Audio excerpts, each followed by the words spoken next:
How's it? How about that PGA Championship at Quail Hollow? Crazy, wasn't it? Yeah, when I got there on Tuesday morning in the week, I was thinking to myself, this golf course is absolutely saturated and got more rain.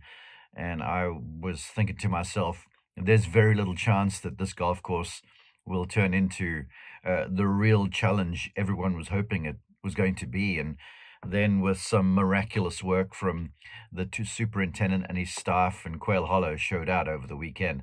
It was a true major championship test. And with the firmness of the greens, those sub air systems were cranking the entire week. It brought the cream to the fore. I mean, the cream rise to the top because of how good Quail was and because of the examination it presented. So, with that said, I want to revisit what was an incredible triumph by Scottie Scheffler. Um, Basically, a statement win, in my opinion.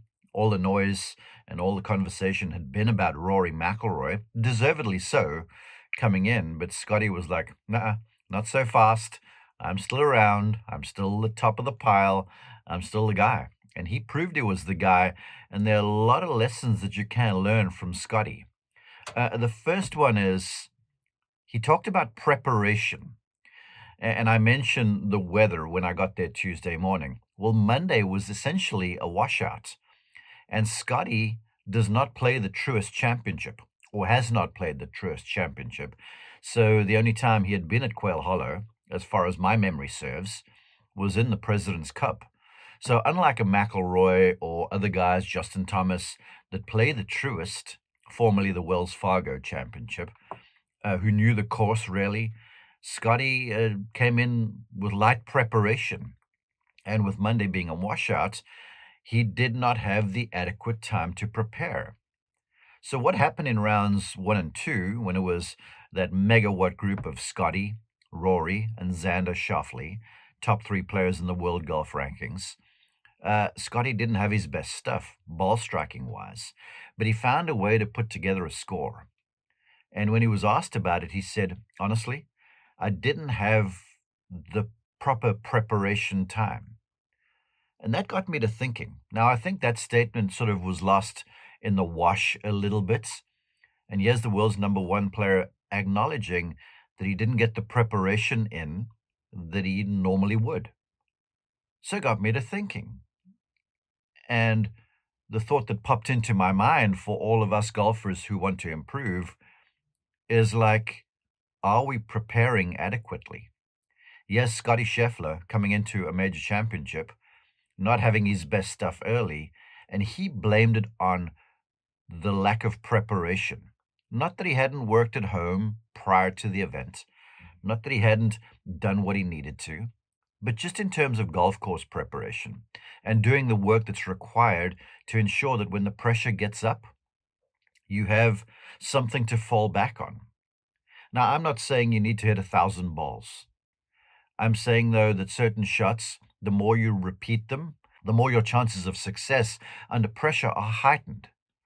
Because under pressure, we don't rise to the level of our talent. We basically sink to the level of our preparation. And so if you've got a difficult shot that you've rehearsed a few times, you have the faith that's built in from that, where you're like, okay, I can do this. Even though the shot is hard, I know I've done it a lot of times before in practice, so I have this. Now, that's not a guarantee it's always going to work out. But once again, golf, this game of probability, if you do that, you're stacking the odds into your own favor. And so I was intrigued by Scotty's comments where he acknowledged he didn't get the adequate preparation. So then my challenge to you, if you want to improve, is are you getting the adequate preparation?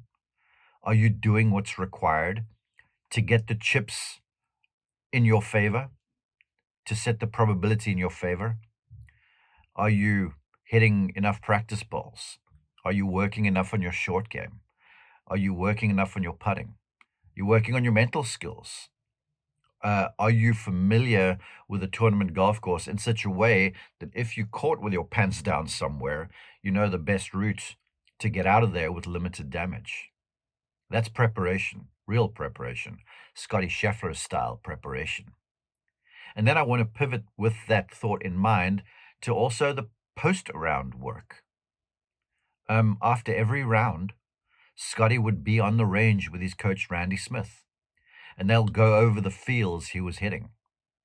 And we had footage of it one time where he's got this molded grip on a medium iron. And even after the round, world's number one golfer, still with a molded grip hitting shots, checking on something as rudimentary as his grip, checking all the time with alignment rods on the ground.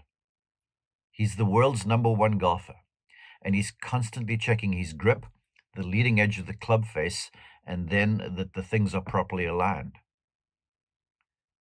It begs the question, do you take that care on stuff as mundane as the grip and alignment and ball position?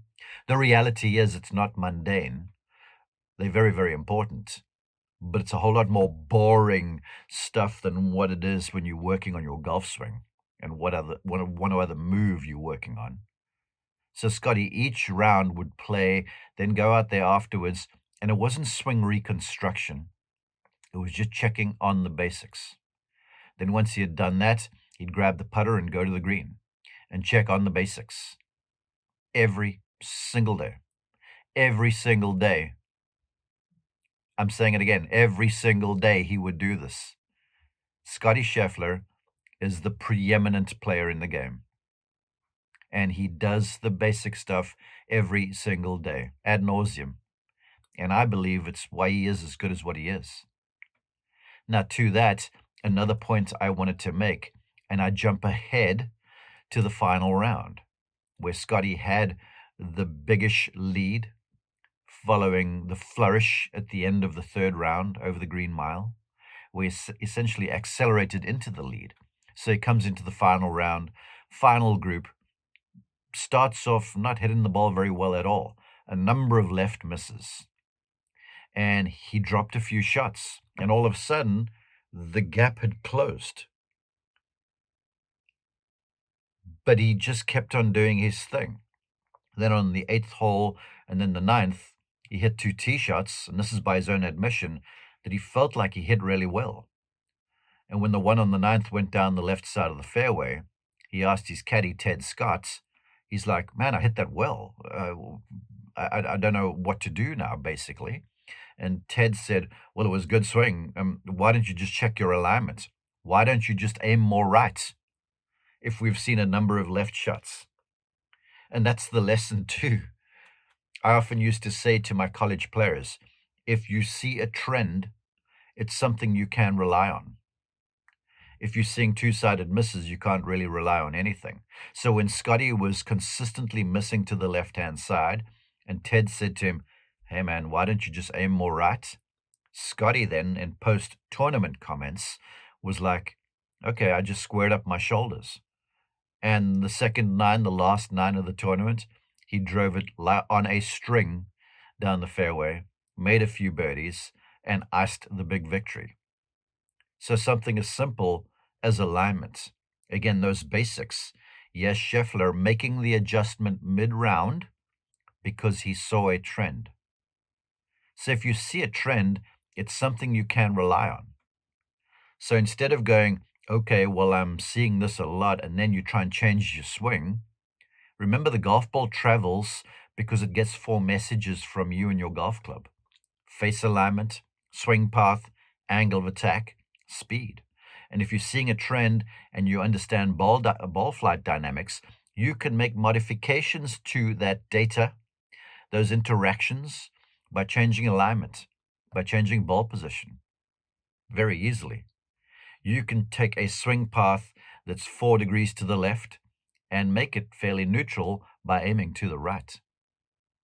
You can take a swing path that's a few degrees to the left and make it fairly neutral by moving the ball back in your stance. Conversely, you can take a path that's excessively to the right and move the ball forward in your stance, all things remaining the same, and neutralize the swing path.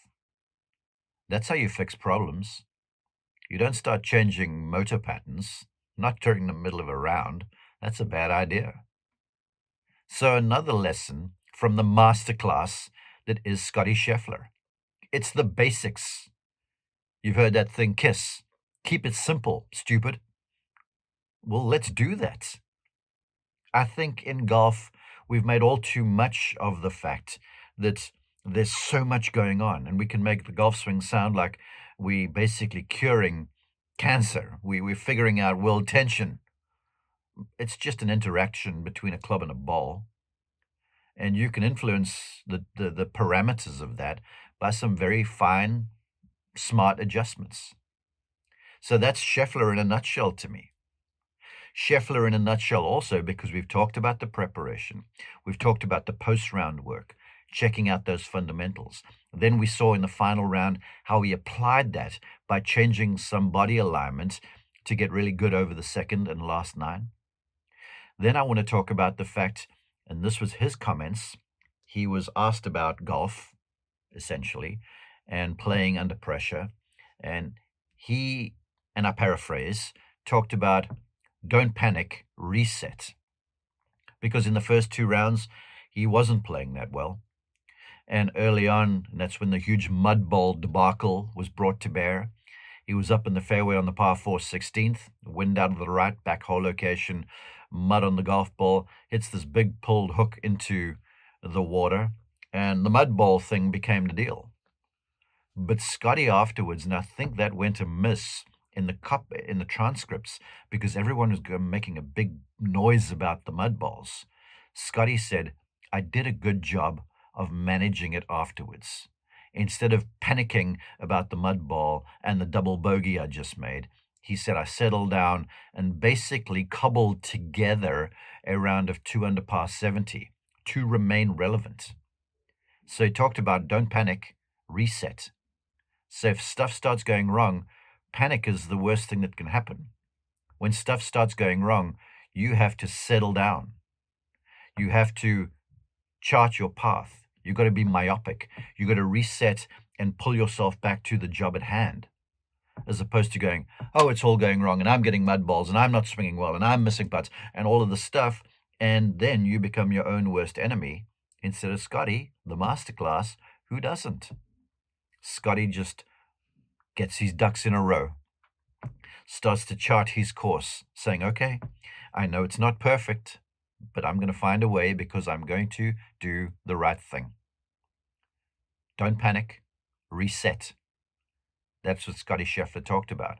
Also, then something else, and I remember way back in the day when I was a younger golf instructor, I worked with a talented young player called Michael Kirk.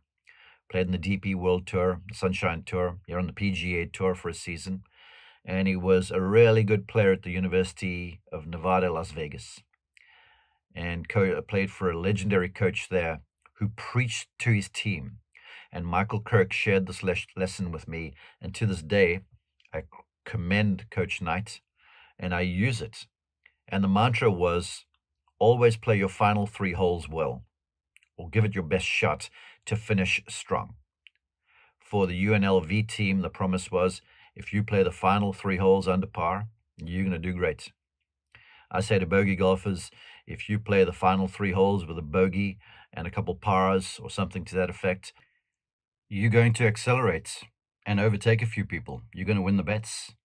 So whatever station in life you are in your game of golf, if you flourish over the final 3 holes, you're going to climb leaderboards.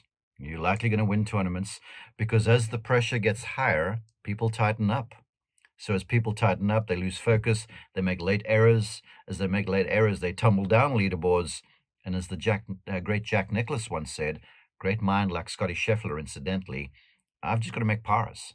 So if you really knuckle down and dive into focus and proper shot making and correct decision making and all those things over the final 3 holes, you're going to flourish.